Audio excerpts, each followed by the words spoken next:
예수님에 대한 하나님의 증거 세 번째 시간은 한번 읽어보자. 시작.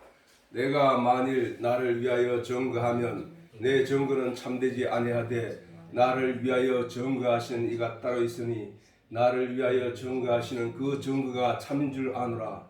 너희가 요한에게 사람을 보내매 요한이 진리에 대하여 증거하였느니라. 그러나 나는 사람에게 증거를 취하지 아니하노라. 다만 이 말을 하는 것은 너희로 구원을 얻게 하려 함이니라. 요한은 켜서 비치는 등불이라. 너희가 일시에 그 빛에 즐거이 있기를 원하였거니와 내게는 요한의 증거보다 더 큰 증거가 있으니 아버지께서 내게 이루게 하시는 역사 곧 나의 하는 그 역사가 아버지께서 나를 보내신 것을 나를 위하여 증거하는 것이요 또한 나를 보내신 아버지께서 친히 나를 위하여 증거하셨느니라. 아멘. 자, 예수께서 우리가 이 성경에 대해서 잘못 이해하는 사람들이 사실은 대부분이야. 대부분. 예수님께서 대답하여 가르치되 너희가 성경도 하나님의 능력도 알지 못하는 거로 오해하였다. 이렇게 말해요. 누구가 이게? 유대인들이. 유대인들은 누구야? 모세로부터 꾸준히 이어져 내려온 율법을 지키며 그들은 하나님을 향하여 기도하고 예배를 드렸던 사람들이 바로 유대인들이란 말이야. 근데 그 유대인들을 가리켜서 너희가 성경도 하나님의 능력도 알지 못했기 때문에 오해를 하였다는 거야. 그들의 신앙생활 전체를 보고 예수님이 하신 말씀이야. 우리가 그러면 이 성경에 대해서 우리가 오늘날 살아가면서도 우리가 성경에 대해서 저 말씀을 늘 생각하면서 성경을 묵상해야 돼. 잘못 읽으면 오해하는구나. 오해를 하게 되면 어떻게 돼? 어떤 사실을 오해를 하게 되면은 오해를 한 그 내용이 진실로 알고 나아간단 말이야. 계속 이어진단 말이야. 그것이 성경에 잘 설명해 주는 것이 바로 욥기서야. 욥기서. 그래서 우리가 그 욥기서인데, 근데 아담과 하와도 마찬가지야, 그렇지? 아담과 하와도 하나님의 진리의 말씀을 그 내용을 오해했기 때문에 사단의 말에 넘어간 거잖아. 그러니까 하나님이 네가 이 선악과를 따먹는 날에는 정령 죽으리라 라고 아담에게 하나님께서 검령을 내리셨는데, 아담이 그 하나님의 말씀을 제대로 알아듣고 그것을 깨달아 알아서 그 진리의 내용을 가슴에 품고 잊지 말고 있었어야 사단의 말에 현혹되지 않는데, 아담이 사단의 말에 현혹됐다는 말은 뭐야? 우리가 결론을 먼저 지어서 아담이 사단의 말에 현혹되어 미혹되어서 선악을 따먹었다는 그 말은 무슨 말이야? 먼저 하나님으로부터 받은 그 말씀을 잊어버렸다는 증거잖아. 그게. 하나님의 말씀을 자기가 그 본질의 내용을 굳게 지키고 그래서 말씀을 지키고라는 말은, 하나님의 말씀을 지키고라는 말은 킵이라는 거야. 킵. 우리나라에서 쓰는 단어대로 하나님의 말씀을 지키고라는 말은 하나님이 하신 모든 말씀을 그대로 다 내가 지켜 행하는 것을 말하는 게 아니고, 성경에 말하는 거라. 그걸 행하게 하는 게 뭐냐 하면 율법이었거든. 율법을 하나님이 우리에게 주신 것은 율법을 행함으로 말미암아 행하면서 그 안에 본질을 기억하라는 얘기인데, 이 사람들은 그냥 그 율법의 내용을 행하기만 열심히 행했다는 거야. 그 껍데기를 행했다는 거거든. 그래서 씨를 잃어버렸다는 거야. 그 내용, 주제 내용을 씨를 잃어버렸다는 얘기야. 그것이 바로 예수님 앞에서 너희가 하나님의 말씀도 성경도 오해함으로, 능력도 알지 못함으로 성경을 오해했다. 그 결과가 오늘날 너희 신앙생활이다. 그러니까 그들이 행하는 그런 신앙생활을 향하여 지적하시고 진노하시고, 너희는 성전 마당에 들어가서 그들이 신앙생활의 한 축으로 여기는 그 염소를 사고 팔고 하는 일, 비둘기를 사고 팔고 하는 일을 그들은 비둘기가 없으면 안 되고 그들은 염소가 없으면 안 되거든. 반드시 번제를 드려야 되기 때문에 제사장에게 드려야 되기 때문에 그것이 반드시 필요하단 말이야. 그런데 그것을 성전에서 하는 그 행위를 보고 예수님께서 그들을 쫓아내시면서 몰아내시면서 채찍을 노끈으로 채찍을 만들어서 그들을 상을 둘러엎고 진정을 사람들 쫓아냈단 말이야. 너희가 이러한 결과는 바로 성경을 오해했기 때문이야. 그럼 오늘날도 마찬가지거든. 사실은 한국에 천주교가 있다가 또 기독교 개신교로 또 개신교가 있고 또 이렇게 또 교회 개신교 중에서도 또 막 이단들이 발발하고 여기저기서 나중에 이제는 정상적으로 하던 교회까지 거기에 때가 묻어서 잘못돼 가고 서로가 서로를 이단이라고 정죄하는 이런 현상에까지 이렇게 됐단 말이야.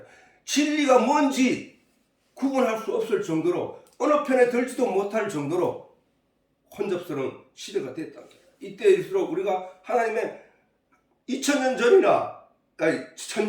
전이나 오늘날에 이르기까지 우리에게 주신 하나님의 말씀은 한 가지야. 근데 그것이 변질되어서 다양하게 나뉘었을 뿐이거든. 그러면 우리가 하나가 되기 위해서는 어디로 가야 돼? 전부 하나님 말씀 안으로 들어와야 된다는 거야. 구약의 율법의 시대에도 사람들이 그 하나님의 말씀을 주신 그 말씀 속에 숨겨져 있는 하나님의 내용을 봐야 된다면 하나님의 메시지의 내용을. 그 메시지의 내용은 내가 너희를 장차 죄 없다 할 것이고 내가 그 메시아를 보내서 그로 하여금 그 양의 피로 말미암아 너희 모든 죄가 사해질 것이다라는 그 언약의 말씀들이거든. 그것을 기억해야 함에도 불구하고 그 실질적인 내용, 그 과육 속에 숨어있는 씨의 내용은 가지지 않고 씨는 버려버리고 과육만 먹어버리더라고요. 인생들이. 그것이 하나님 앞에 진노할 내용이라는 사실이에요. 오늘도 우리가 이 성경을 묵상하고 읽을 때마다 우리가 이 말씀이 주여 아버지 하나님 이 말씀이 무슨 내용입니까? 이 말씀이 무슨 뜻입니까? 하나님 이 말씀으로 나에게 뭐가 변화되기를 바라고 주신 겁니까? 뭐를 알기 원하고 주신 겁니까? 라고 질문을 하면서 읽어야 된다는 사실, 성경을. 다윗이 주야로 하나님 말씀을 묵상하는 자가 됐단 말이에요. 주야. 다윗이 뭐야? 다윗이 하나님 말씀이 그냥 우리가 책을 읽듯이 읽으면은 지루하고 답답하고 무슨 뜻인지 모른단 말이에요. 근데 그 말씀이 송이꿀보다 달다는 그 말에 이해가 되어질 때, 아, 그래서 이게 송이꿀보다 더 달다고 하는 내용이구나. 아, 이 뜻이었구나. 이 말씀이었구나 하고 깨닫는 그 기쁨이 넘쳐나야만 그 말씀 속으로 들어갈 수 있다니까. 아까 내가 얘기하려다 말았지만 성경을 오해함으로 나타나는 현상을 가장 잘 설명한 것이 욥기래. 욥은 부자였고 그 지역에 그 욥이 지나가기만 해도 사람들이 전부 길 옆에 줄을 서면서 욥을 향하여 존경의 표식을 하고 머리를 숙여 인사를 하고 그 다음 욥을 만난 걸 기뻐하고 즐거워하고 욥의 얼굴만 봐도 사람들이 기뻐했는 그 정도로 사람이 좋은 사람이고 훌륭한 사람이고 그만큼 재산도 많고 그런 사람이었는데 하루아침에 자식들이 다 죽고 마누라가 자기를 저주하고 떠나가고 자기 온몸에는 악창이 나서 살이 썩어 들어가고 그것이 가려움을 견딜 수 없어서 무너진 집 기와로 긁으면서 그러고 지내고 있었단 말이에요. 그 이후에 욥의 세 친구가 멀리서 욥을 찾아왔는데 욥에게 위로를 한답시고 하는 말들을 들어보면은 그 내용들이 너무나 맞는 말이야. 우리가 생각할 때 인간적으로 볼 때 너무나 맞는 말이야. 네가 이렇게 뭔가 잘못했으니까 하나님께 이런 벌을 받는 거 아이가? 하나님이 이유 없이 네에게 벌을 내릴 리가 있나? 네가 뭔가 잘못했을 거야. 네가 아마 니도 모르게 누구에게 실수를 했을 거라. 네가 그하고 과거를 돌아보지 않았거나 누굴 빠뜨리지 않았는지, 그하고 과거를 돌보는 가운데 네가 누구는 빠뜨리지 않았는지, 혹시 누구에게 홀대를 하지 않았는지, 네가 하나님 앞에 뭔가 악심을 품고 있었는지 않았는지, 이런 식으로 종교적으로, 철학적으로, 뭐 도덕적으로, 양심적인 내용으로 계속 얘기를 하는 거예요. 그 내용을 들어보면은 처음에 욥기를 읽는 사람들마다 다 느끼는 거겠지만, 도대체 하나님이 욥의 세 친구들이 하는 주장들 가운데 무엇이 틀렸단 말인가? 이해를 할 수 없을 정도라고. 오히려 그 저 욥의 친구들은 네가 지금은 그 고난을 받고 있지만 네가 고난 후에는 정금같이 되어서 나타나게 될 거야. 그러니까 네가 지금 회개하고 뭘 잘못했는지 잘못된 걸 뉘우치고 하나님 앞에 반성해라. 계속 주장하라는 거야. 욥의 친구들이. 그런데 욥은 다르게 얘기하는 거야.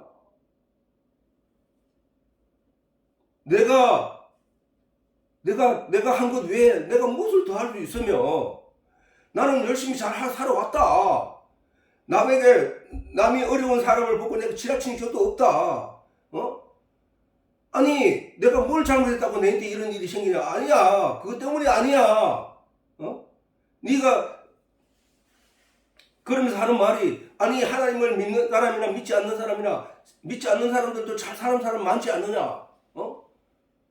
악한 자들도 잘 사는 사람들이 많지 않느냐? 악한 자들이 날마다 웃으면서 술에 절여서 기뻐하며 즐거워하며 사는 사람들 보지 못했느냐?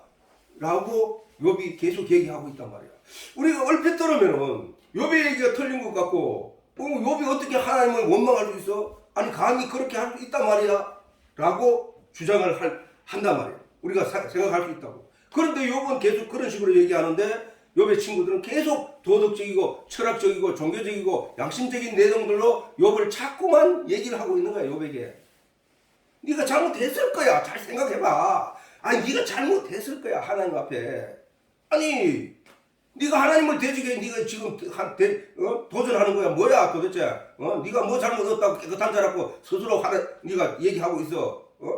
잘못된 거야. 얘기해. 회개하란 말이 잘못됐으니까. 라고 욥의 친구들은 자꾸 욥을 계속 얘기를 하고 있단 말이야.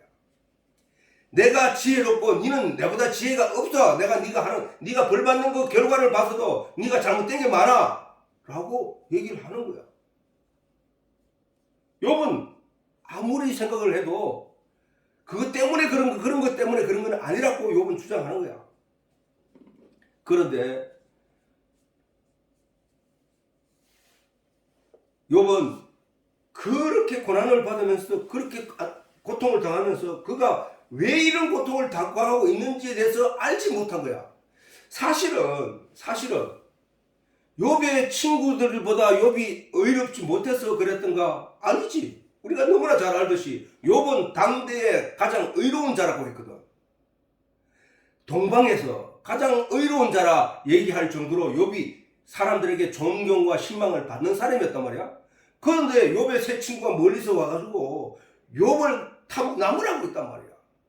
그런데 우리가 처음에 욥기를 읽을 때 어떻게 욥이 저런 고난을 당하게 되었느냐?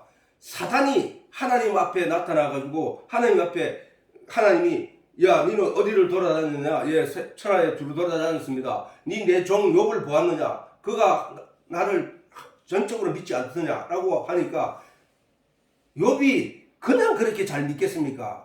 욥이 부자로 살고 자기 명예가 있고 하나님 그렇게 잘 해주시니까 그가 그렇게 되는 거 아닙니까? 그가 만약에 자기가 고난을 당하고 어려움을 당하게 되면은 하나님을 배반하고 신앙이 떨어질 겁니다. 나라가로 떨어질 겁니다. 이런 얘기를 한 거야.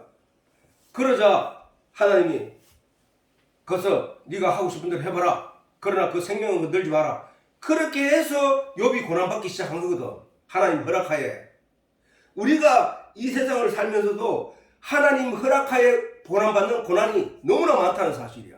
왜? 믿음을 시험하기 위하여. 신약에도 바울이 얘기했고 우리의 믿음이 시험받기 위하여 때로는 고난을 당할 때가 있단 말이야. 근데 그때에 그 절망 가운데 빠지면 그 신앙이 온전치 못한 거야 사실은. 그러나 그 절망이 아니라 욥이 그 길을 몰라 안타까워할 뿐이지만 끝까지 하나님을 의지하며 나아갔던 것. 그리고 전적으로 그 믿음을 보여준 것. 그로 말미암아 하나님이 욥을 마지막에는 들어 세운다는 사실이야. 이렇게 욥이 고난을 받게 된 것도 사단이 그 고난을 이끌어 갈 수도 있단 말이야. 그렇지만 그럴 가운데서라도 낙담하지 아니하고 하나님의 존재 유무에 대해서 의심을 하거나 할 필요 없이 전적으로 하나님을 의지하고 나아가는 자에게, 욥에게는 나중에는 자기가 처음에 가지고 그렇게 부자로 있다고 그렇게 존경을 받던 그가 절망하게 됐지만 나중에 하나님으로부터 복을 받아 7배나 7배나 더 많은 복을 받게 됐다 하거든.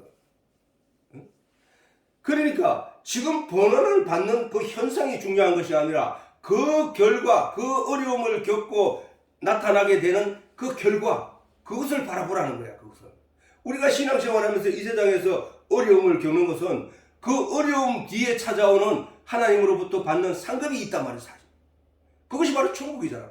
이스라엘 백성들이 애굽에서 종살이 하다가 거기서를 벗어나서 유월절을 지나고 거기서 벗어나서 가나안 광야에서 40년 동안 고난을 당하다가 그들이 구체적으로 그런 고난과 어려움 역경을 딛고 마침내 들어가게 된 곳이 젖과 꿀이 흐르는 가나안 땅이었다는 사실이에요. 하나님이 약속하신 그 약속의 땅이었다는 사실. 다 맥락을 같이 하는 거예요. 같이. 다 맥락을 같이 하는 거예요. 중요한 거는 뭐야? 그 중에서 성경을 제대로 깨달아 알아서 그 믿음의 말씀, 그 생명의 씨를 굳게 품고 나아가야 돼요. 성경에서 생명의 씨앗은 말씀이라는 말씀. 이 유대인들도 저 당시에 예수님이 오셔서 지금 그 말씀을 하신 그 시대에 유대인들도 바로 성경을 오해하였기 때문에 유대인들도 예수님으로부터 너희는 회칠한 무덤이다, 너희는 평토장한 무덤이다라는 내용을 듣게 됐단 말이야. 그런 말씀을 듣게 됐단 말이야. 무슨 얘기야? 회칠한 무덤 뭐야? 무덤이 오래되고 이러면 남루해지고 그 안에 시체가 썩고 이런 내용이기 때문에 그 무덤이 저걸 하기 위해서 새롭게 회칠을 한단 말이에요. 우리나라로 말하면은 봉분을 쌓고 무덤을 쌓고 봉긋하게 올라오게 봉분을 쌓고 난 뒤에 세월이 지나고 비가 오고 바람이 불므로 말미암아 그 다져지고 이래서 점점 무덤이 낮아져 가지고 나중에 가면은 그것이 평평해져 버린다. 평평해지는 것을 막기 위해서 사람들이 4월달이나 이래 가면 거기다가 흙을 더 올리고 그 다음에 그 잔디를 다시 입히고 이렇게 해서 봉분을 자꾸 해가지고 이 묘가 사라지지 않도록 만든단 말이에요. 묘가. 옛날에 우리가 산에 다니다 보면은 이게 묘인지 나무가 자라서 있는데 약간 봉분처럼 약간 올라와 있는데 그것이 묘인지 뭔지 모르는 정도로 돼버려. 말이야. 세월이 흘러서 후손이 그걸 돌보지 않으면 그렇게 돼버리거든. 그런 거를 막기 위해서 자식들이, 그 후손들이 그 묘에다 봉분을 쌓아서 자꾸 쌓는 거를 보게 되는데, 그렇지만 그것처럼 저 유대인들은 그 돌무덤이란 말이에요. 굴을 파고 그 아래 하고 돌을 갖다가 앞에 막아서 하는데 그 무덤이 깨끗하게 보이게 하기 위하여 석회를 바른단 말이에요. 하얗게.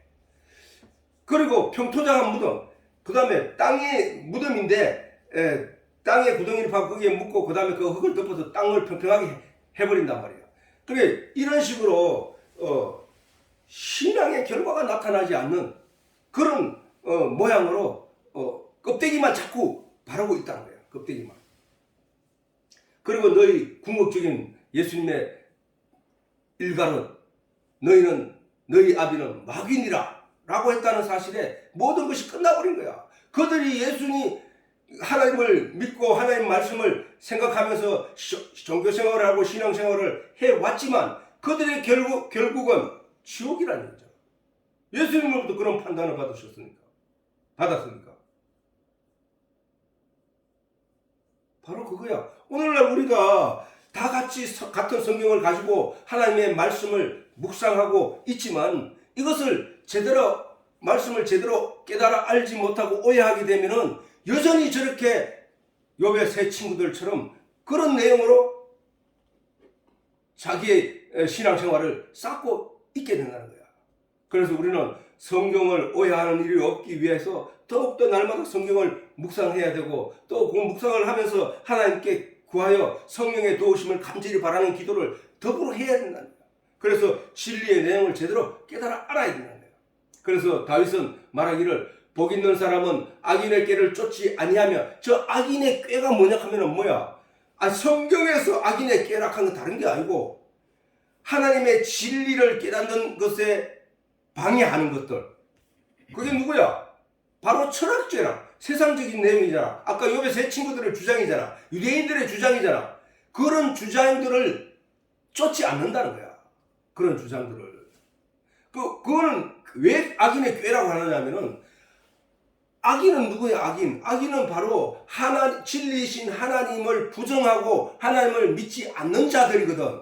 그리고 그것을 믿지 않게 하기 위해 도우는 사단의 세력이거든. 사단의 세력이 뭘로 우리가 하나님을 믿는 일에 방해를 하느냐? 지식과 철학으로 한단 말이야. 지식과 철학, 과학으로. 전에 얘기했잖아. 우리가 영상 통화하는 것도 그 내용의 진리 속을 들어가 보면은 그것이 하나님이 존재하심에 대한 깨달음을 갖게 하는 내용인데, 그것을 겉으로 보게 되면은 그런 멀리 있는 사람들의 통신을 주고받는 이런 세상인데 하나님이 어디 있냐라고 그것을 그렇게 이용한단 말이야. 그게 바로 악인의 꾀라니까. 그것을 공부하지 말라는 것이 아니라, 그것을 하더라도 그것은 이 세상 육신이 살아가기 위해서 존재하는 것들이고, 내 영이 가야 할 곳은 바로 그 내용에, 세상에 보이는 그 내용의 핵심 속에서 가르치고 있다는 사실을 깨달아 앉는 것이 중요하다는 거야. 그래서 복 있는 사람은 악인의 꾀를 쫓지 아니하며 죄인의 길에 서지 않으며, 그 얘기거든. 죄인을 우리가 도덕적으로 양심적으로 내가 누구 기물을 파손하고 누구를 때렸기 때문에 그런 것을 피한다는 게 아니고, 그거는 모든 인간은 다 그렇게 살아갈 수밖에 없는 존재들이라는 거야. 그런 거는 이 세상에서 도덕과 양심으로 자꾸 가르치고 있단 말이야. 그게 아니라 여기서 말하는 복 있는 사람은 악인의 꾀를 쫓지 않는다. 이 말은 하나님을 믿지 않게 하기 위하여 내 눈앞에서 도전적으로 나타나는 어떤 철학적이나 도덕적이나 아니면 양심적이나 이런 내용으로 우리를 건드는 것. 자, 예수님이 40일 금식할 때 사단이 나타나서 예수님에게 했던 내용, 시험했던 내용이 더 뭐냐? 전부 보이는 거거든. 전부 세상적인 얘기거든. 내게 절하라. 그러면 내가 이 세상 내가 권세를 쥐고 있으니까 이 권세를 네게 줄게. 이거 뭐야? 세상 명예잖아, 명예. 세상 그 권력의 힘이잖아. 그 다음에 네 배고프지? 이 돌로 떡을 만들어 먹어라. 근데 예수님은 뭐야? 영적인 대답을 한단 말이야. 사람이 떡으로만 살 게 아니라 하나님의 입에서 나오는 말씀으로 사느니라. 그 말로 대처를 한단 말이야. 그리고 교회당 꼭대기에서 뛰어내리라. 그러면 천사들이 니를 받들 것이다. 이렇게 육체가 높은 데서 떨어지면, 땅에 떨어지면 그 뼈가 부러지고 어스러지는데 그걸 막아줄 거야. 이걸 가지고 시험하는 거야. 그때 예수님이 주 너의 하나님을 시험치 말라 했느니라. 이 말로 영적인 하나님의 진리의 말씀으로 그들을 대적해 이겼다고. 그러므로 그렇게 도전해오는 사단의 꾀임이, 그게 악인의 꾀라고. 그게 악인의 꾀. 네 하나님 믿는다고 하나님 니 봤나? 네 하나님 믿는 거 하나님 속에 하나님 니 도우는 거 봤나? 하나님 어디 있나? 보여달라. 이런 말로 우리에게 공격하는 것은 육신의 눈으로 보여달라는 얘기잖아.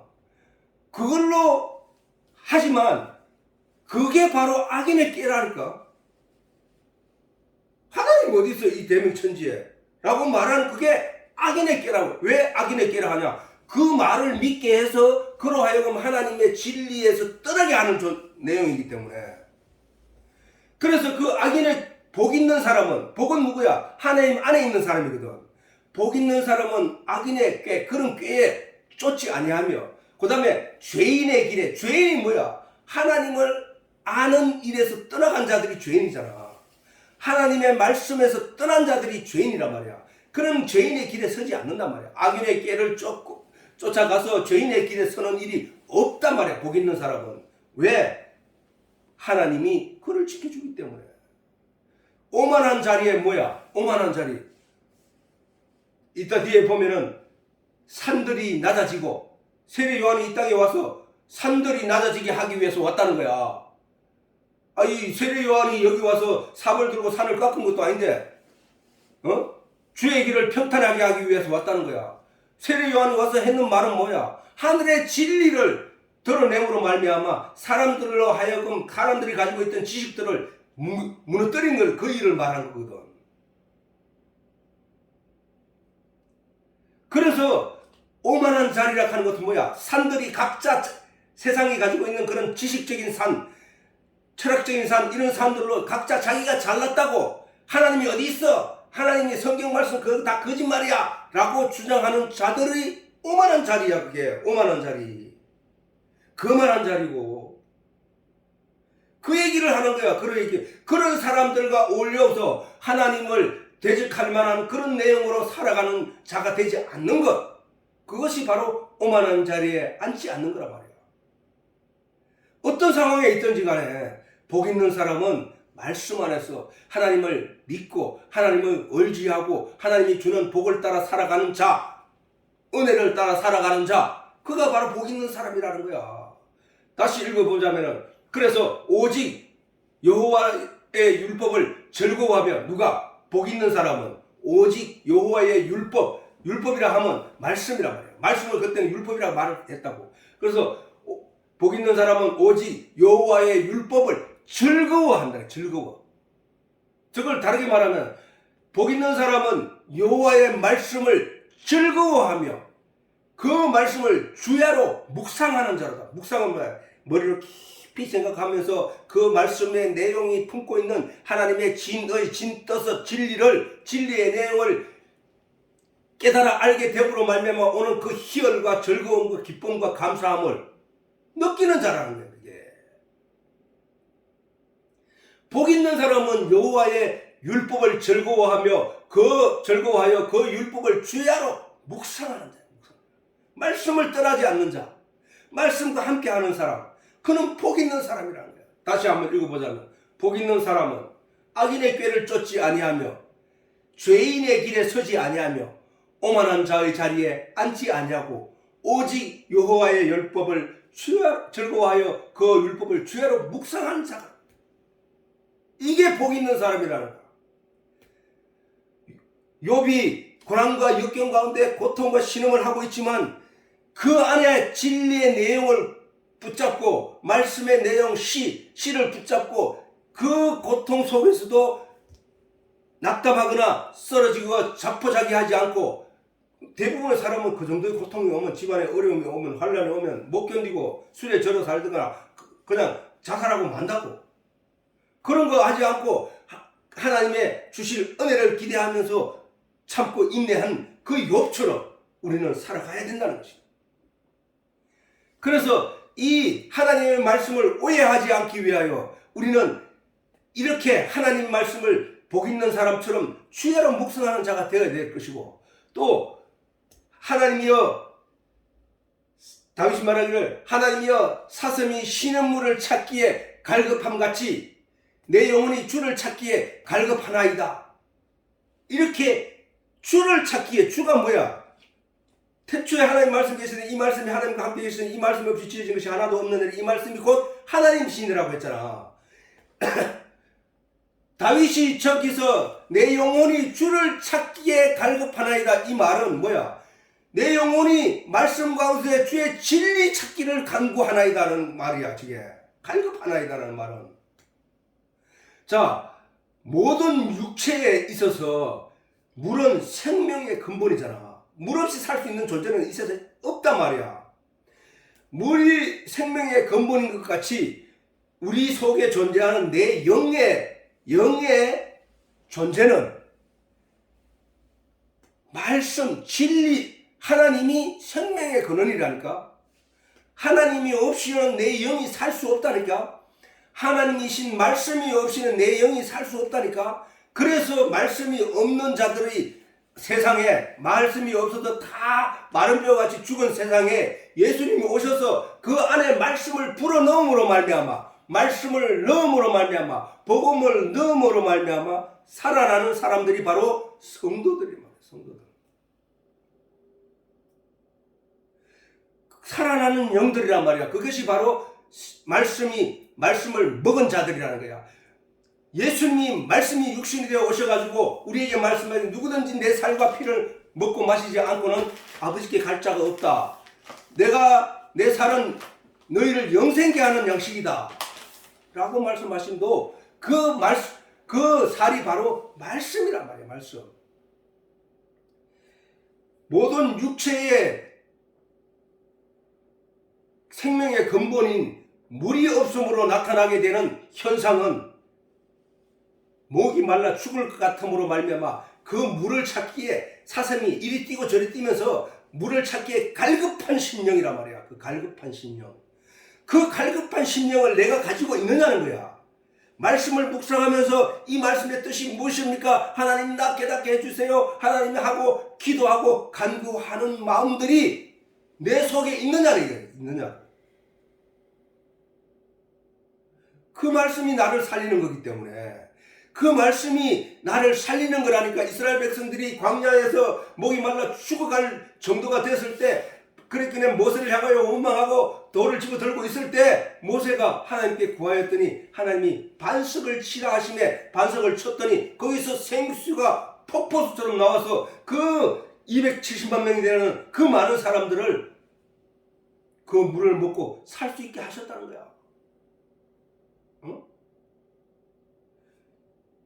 그 절망과 그 절박함이 있을 때에 그 물의 소중함을 알듯이 영적인 진리를 깨닫지 못하는 그 안타까움과 답답함이, 내 목숨이 지옥으로 갈 수밖에 없는 상황이 느껴졌을 때 그렇게 찾을 수 있다는 사실이야.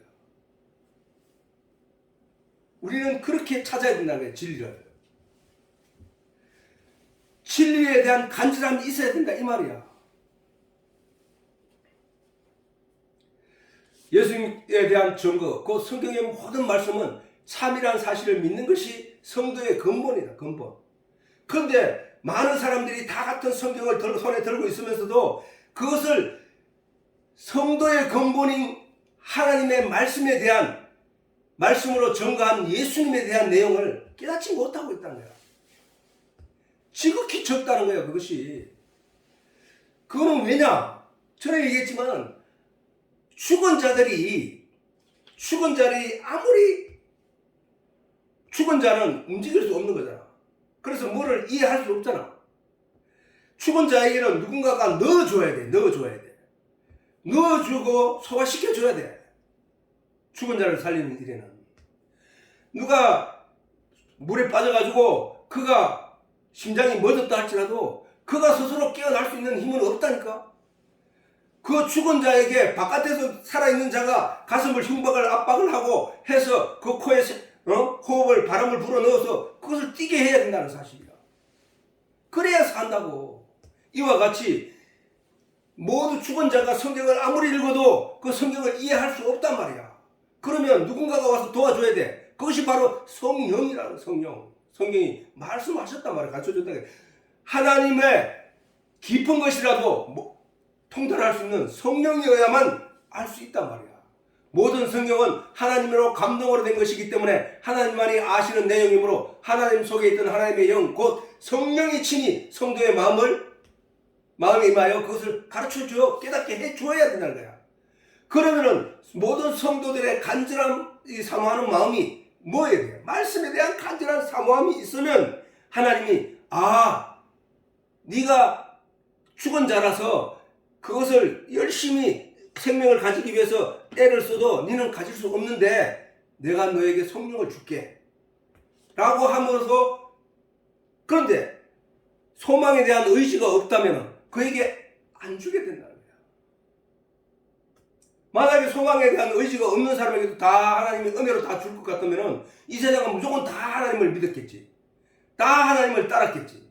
그러나 따랐다는 얘기, 다 따를 것이라는 얘기는 뭐야? 하나님의 성경 말씀을 이해하고 하나님 말씀을 이해하게 되면은 하나님을 믿지 않을 존재가 없단 말이야. 근데 뭐냐? 믿지 않는다는 얘기는 존재를 깨닫지 못했기 때문에 믿지 못하는 거거든. 그래서 우리는 성령의 임재를, 진리를 간절히 사모하는 마음, 아까 말했듯이 사슴이 신의 물을 찾기에 갈복한 그 마음으로 말씀을, 진리를 깨닫기 위하여 애쓰는 마음이 있으면은 하나님이 도와주신단 말이야. 하나님이 그 기도를 통해 구하면 한단 말이야. 자, 성령이 어떤 일을 하시느냐? 내가 아버지께 구하겠으니, 예수님이 하신 말씀이야. 내가 아버지께 구하겠으니 그가 또 다른 보혜사, 전에 얘기했잖아. 보조에서 은혜를 가르치는 선생, 저기 한자로 풀어보면은 그 뜻이란 말이야. 그가 또 다른 보혜사를 너희에게 주사, 은혜를 가르치는 선생이야. 반드시 은혜는 뭐야? 진리의 말씀을 깨닫게 되면은 생명을 얻게 되는 이것이 은혜거든. 그 은혜의 내용을 우리에게 가르쳐주는 선생이 있는데 그것이 바로 보혜사 성령이라는 거야. 보혜사를 너희에게 주사 영원토록 너희와 함께 있게 하시리니, 그 영이 들어오면 그에게 영원히 함께 있기 때문에 그 진리의 말씀 안에 살아가게 된다는 거야. 저는 진리의 영이라. 누가? 성령, 보혜사. 그는 진리의 영이라. 세상은 능히 저를 받지 못하나니 이는 저를 보지도 못하고 알지도 못합니다. 그러나 너희는 저를 아나니. 너희는 왜 아느냐? 우리가 진리를 사모하는 마음이 간절히 있기 때문에, 그 간절한 마음 때문에 그 성령이 오셔서 그를 가르쳐 줄 것이기 때문에 너희는 저를 아나니 저는 너희와 함께 거하시며 또 너희 속에 계시겠습니다.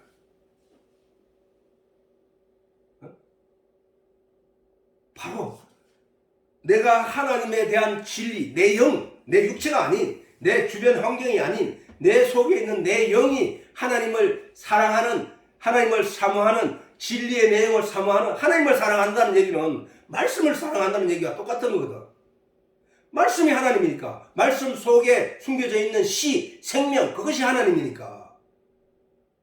하나님이 아담을 지어놓고 그 코에 생기를 불어 넣었던 것처럼 하나님의 영을 닮은 우리의 영이 살 수 있는 것은 하나님의 생기와 함께 살아가기 때문이야. 그 영이 내 속에 들어오면 나는 산자가 된다는 거야. 자, 그 다음에 보혜사, 곧 아버지께서 내 이름으로 보내실 성령, 그가 너희에게 모든 것을 가르치고, 여기 말하지? 보혜사, 예수님께서 말씀하신 그 보혜사, 보조에서 은혜를 가르치는 선생이, 성령이 내 마음에 오셔서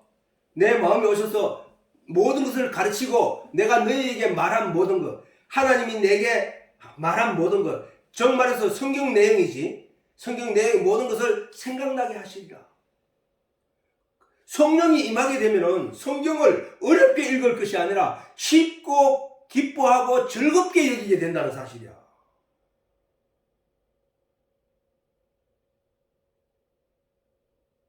놀라운 일이라니까, 이게.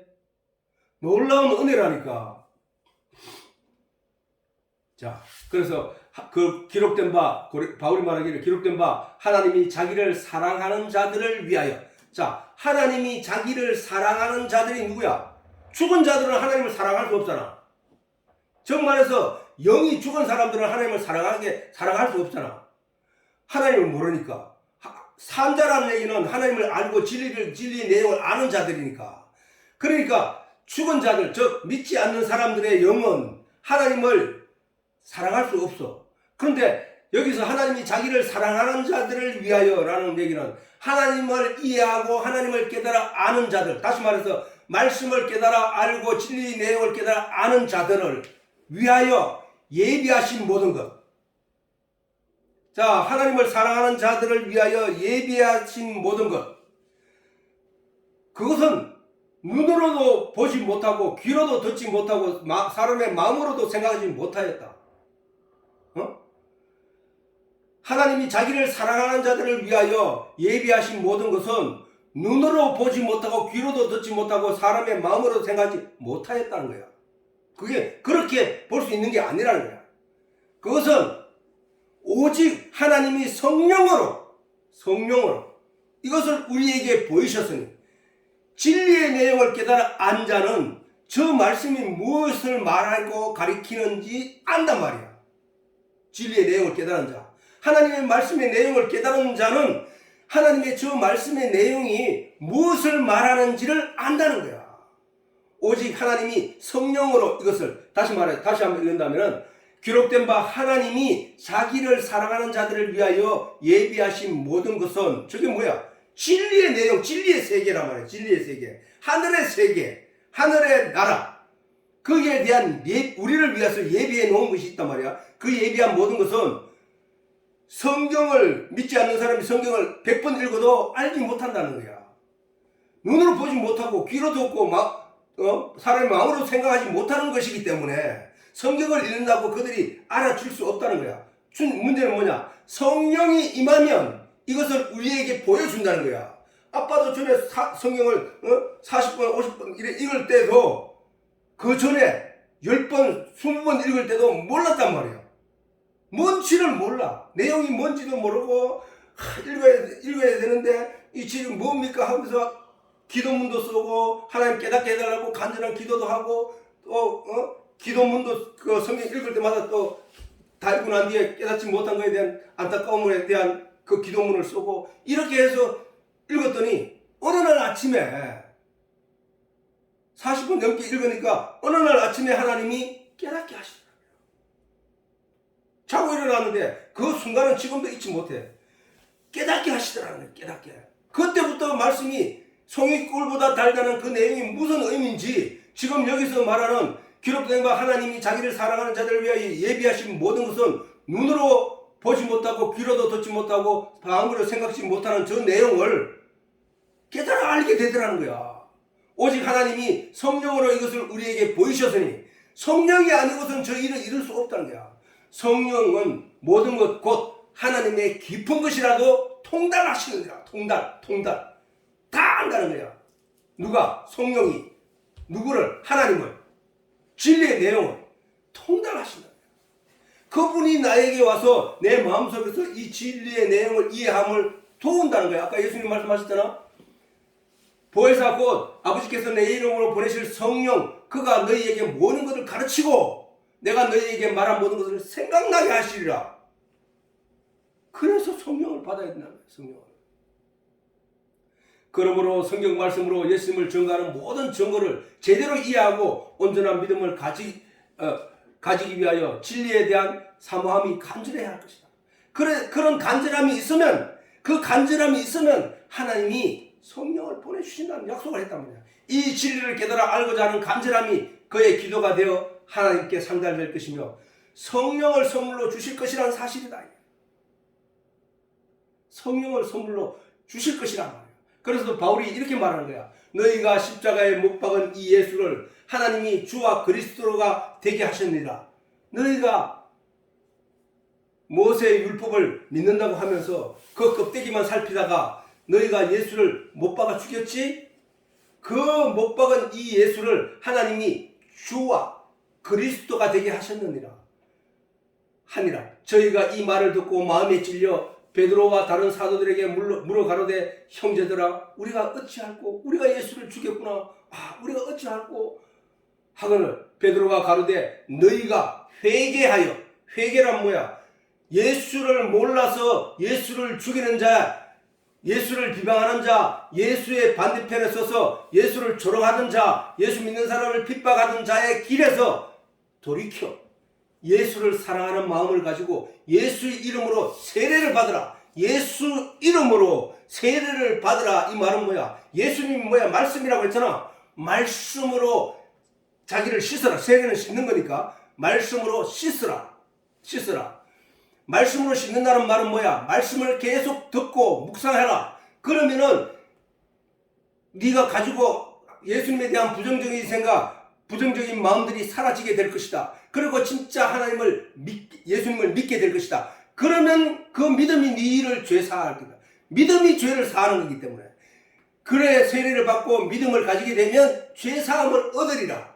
그래하면 죄사함을 얻게 되면 성령을 선물로 받는다는 거야. 선물로. 우리가 어찌할꼬 하거늘 베드로가 가로되 너희가 회개하여 각각 예수 그리스도의 이름으로 세례를 받고 죄사함을 얻으라. 그리하면 성령을 선물로 받으리라. 성령을 선물로 받는 거야. 내가 뭐 투쟁해서 받거나 내가 돈을 주고 사거나 이런 게 아니라 하나님에 대한 신실한 마음으로 간절한 마음으로 말씀을 중복하여 수없이 거듭하여 읽고 묵상하면서 하나님께 간절히 기도함으로 말미암아 받게 되는 것, 그것이 성령을 선물로 받는 것이라는 거예요. 너희가 악한 아비일지라도 자식에게 좋은 걸 줄 알거든 하물며 너희 천부께서 너희에게 성령을 주시지 않겠느냐 라고 예수님이 하신 말처럼 그렇게 성령을 선물로 받게 된다는 거예요. 이 약속은 무슨 약속? 예수 그리스도를 믿음으로 말미암아 예수 그리스도 이름으로 세례를 받음으로 말미암아 제사함을 받고 성령을 받게 되는 이 약속은 너희와 너희 자녀와 모든 먼데 사람 곧 주 우리 하나님이 얼마든지 부르시는 자들에게 하실 것입니다. 누구든지에게라는 얘기야. 누구든지 예수 그리스도를 믿으면 영생을 얻는다는 거야. 하나님이 세상을 이처럼 사랑하사 독생자를 주셨으니 누구든지 이를 믿는 자마다 멸망치 않고 영생을 얻으리라. 요한복음 3장 16절처럼 그렇게 될 것이라는 얘기라고 해요.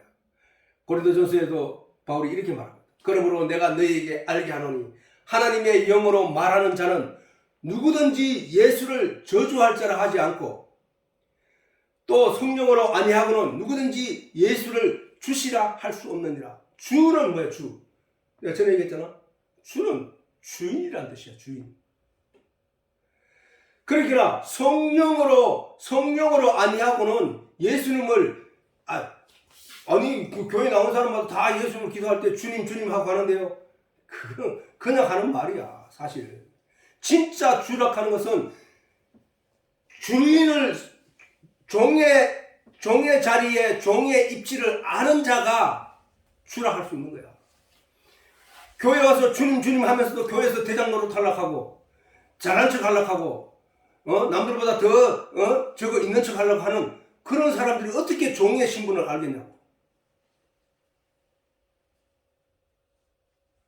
종의 신분을 아는 자, 주인을 어떻게 섬겨야 될지 아는 자가 제대로 주인이라고 부르는 거야.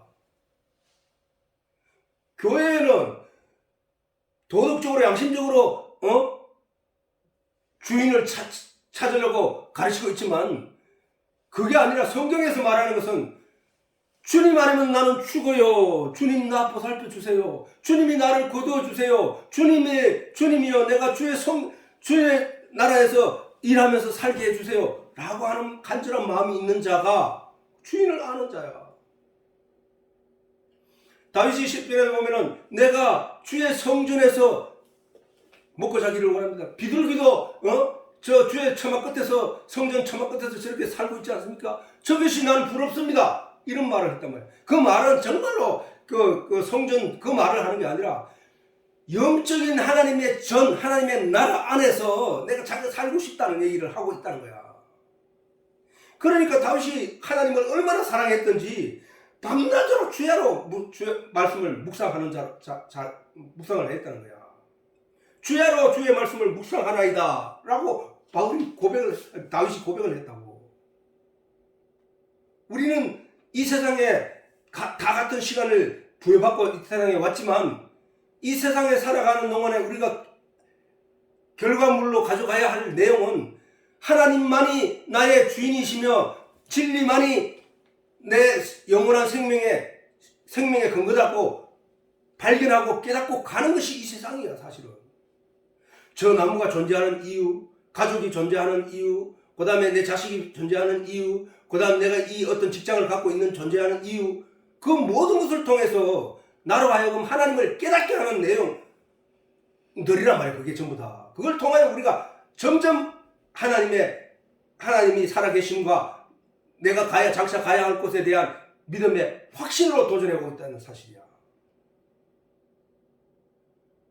그래서 하나님의 영어로 말하는 자는 예수를 저주할 자라 말하지 않는 거야. 예수를 죽일 자, 비방할 자로 서지 않는다는 거야. 하나님의 영이, 유대인들이 하나님을 믿는다고 했는데 왜 예수를 죽였느냐? 하나님의 영어로 말한 자가 아니었다는 결론이잖아. 그게 저 얘기는. 저 얘기를 비춰보면은. 하나님의 영어로 말하는 자는 누구든지 예수를 저주할 자라 말하지 않는다는 거야. 근데 유대인들은 뭐야? 하나님을 섬긴다고 하고 하나님을 신앙을 가지고 있다고 하는 그들이 열심히 하나님을 믿는다고 하는 사람들이 예수를 죽였잖아. 저주를 벗어나서 죽였잖아. 그 얘기는 뭐야? 하나님의 영으로 말하지 않았다는. 하나님의 영이 뭐야? 성령이잖아. 성령. 거룩한 영. 거룩할 영. 영자. 거룩할 성자에다가 영영자. 거룩한 영이 하나님의 영이거든. 그 하나님의 영으로 말하는 자는 누구든지 예수를 저주할 자라 하지 아니하고 또 성령으로 아니하고는 누구든지 예수를 주라 말하지 못한단 말이에요. 왜? 성령의 도우심이 없이는 말씀이신 주를 깨닫지 못하기 때문에 그 말씀을 주인이라고 말하지 못한단 말이야. 말씀을 주인이라고 여기는 사람은 그 말씀 곁에 붙어서 말씀과 더불어 살아가는 자들이 바로 주인이 뭐고 종이 뭔지를 아는 자들이야. 우리의 신앙생활은 우리 육체 속에 존재하는 영이 영원한 삶이 예배됐다는 성경 말씀을 따라 우리가 신앙생활을 하는 것이거든. 그러므로 우리가 그 성경, 그 내용의 그 주제에 대한 약속에 대한 확신을 얻기 위하여 말씀 속에서 그것을 증거받는 것이란 말이에요. 말씀 속에서. 교회 열심히 다니는 것도, 성경 열심히 읽는 것도, 그 다음에 그렇게 하는 것도 무엇 때문이냐? 바로 그런 영원한 세계에 대한 소망 때문이야. 소망 때문에. 내 영이, 내 지금 의식이, 내 의식이 육체에 존재하는 그 이상을 넘어 영원까지 가는 그 삶을 소망하기 때문에 우리는 진리의 말씀 속으로 들어가야 하는 거예요. 진리의 말씀 속으로. 또 이 일은 우리를 도우는 성령 없이는 이 일을 이룰 수 없다는 사실도 우리가 깨달아야 할 내용이라는 사실입니다. 말씀, 진리. 이렇게 이 말씀으로 우리의 신앙이 이 말씀의 내용을 많이 듣고 또 많이 묵상함으로 말미암아 하나님께 내놓아야 할 우리의 믿음의 결과물은 달라진다는 사실이야. 마지막 날 농부가 추수를 해서 그 추수를 털어서 알곡을 털어서 그것을 다시 키질 하여 가벼운 것들은 바깥으로 죽정이는 날아가게 하고 건물과 찌푸르기들도 날아가게 하고 그 안쪽으로 모이는 알곡들만 모아 곳간에 들이는 그 일이 일어날 것이야. 그 일이 있기까지 우리는 열심히 주의 말씀 영양분을 포도나무가 포도나무이신 나는 참 포도나무요 너희는 가지니 가지가 포도나무에 붙어 있으면 절로 열매를 맺느니라 라고 하신 예수님의 말씀처럼 우리가 예수님이 말씀이신 예수님이 우리에게 계속 공급해 주시는 이 진리의 내용을 계속 먹음으로 말미암아 우리에게 열매는 저절로 충실하게 된다는 사실. 내가 말씀에 붙어 있다는 얘기는 뭐야? 말씀에 붙어 있다는 얘기는 예수님께 붙어 있다는 얘기는 이 말씀을 주야로 늘 함께 하면서 말씀을 생각하고 말씀을 묵상하고 하나님을 생각하면서 기도와 간구를 거치지 않는 것이라는 거예요. 이와 같이 우리는 이러한 결과를 얻기 위하여 오늘도 하나님께 주목하고 믿음의 생활을 잘 하기를 바랍니다. 이로써 예배를 마치